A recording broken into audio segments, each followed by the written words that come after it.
Täna Narva-Jõesuus tegutsemist relvastatud konflikti tingimustes. Varem korraldati taolisi õppusi Kaitseväe ühendatud õppeasutuses. Pärast seda, kui piirivalve ja kaitsejõudude süsteemist välja arvati, hakati õppusi korraldama Kirde piirivalve piirkonna Narva-Jõesuu valmidusüksuses.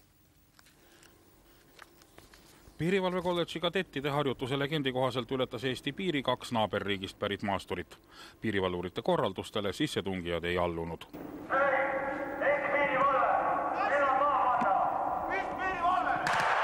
Harjutuse käigus tuli sissetungijad peatada ning takistada nende liikumist Jõhvi ja Tallinna suunas.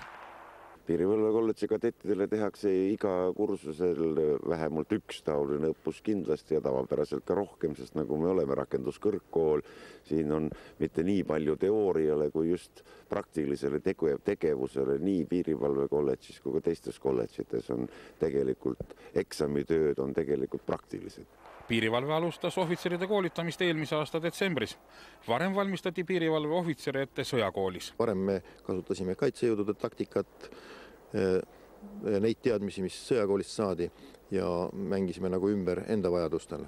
Kuna paljud spetsialistid on piirivalveametist lahkunud, on ohvitseride koolitamine keeruline, tõdes kolonel Kaskpeit. Samas on säilinud osa kunagisest Narva-Jõesuu õppekeskusest. Seal tegutseb praegu Kirde piirivalve piirkonna valmidusüksus, mille baasil on võimalik kadettide koolitamist korraldada. Tänane sooja rekord 3